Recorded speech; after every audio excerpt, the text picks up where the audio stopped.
The Dwell Design Leaders film series is brought to you by HP. The computer is personal again.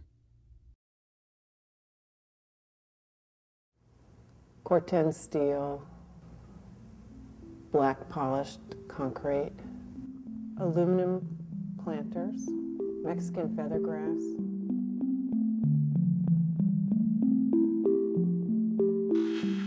I think the thing that makes us different than other landscape architects is I think we're really based in a sort of architecture of the land, and it's very clean, but I don't think it's cold.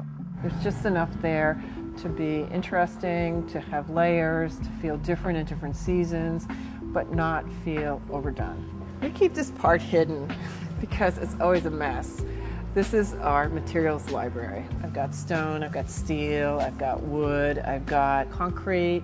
My favorite material right now is Corten steel. I really love Corten steel. What it can do is it can provide grade changes, but with the thinnest of edges. So for me, it's more like being able to draw on the land rather than having this big, like heavy concrete or stone wall. So here, this is all done with a Corten edge. This, you don't even see that it looks very graphic.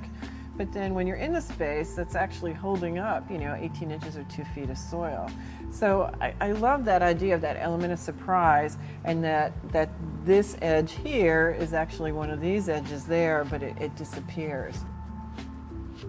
I love the fact that each place has its own spirit or essence that we can work with and enhance.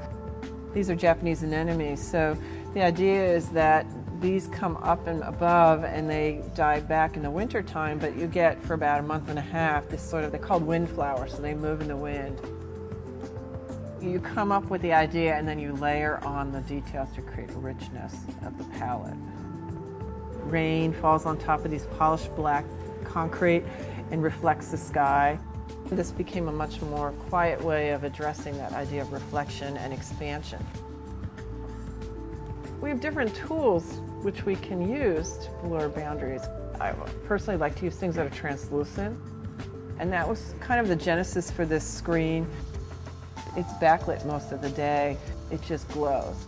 This sort of stacked up plane of these planters mimic the compression that you would see from hills sort of banked up against one another in the distance. And each one of them is planted with a different succulent, a different variety.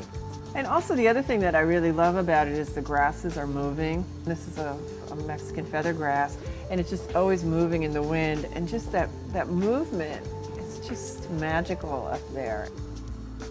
That little touch of nature in an urban environment just becomes so calming. And so if we can take that essence and sort of encapsulate it in these smaller spaces, then I think they really provide a great deal of comfort and solace. I mean, it is a growing system, and you can only control it to a certain degree.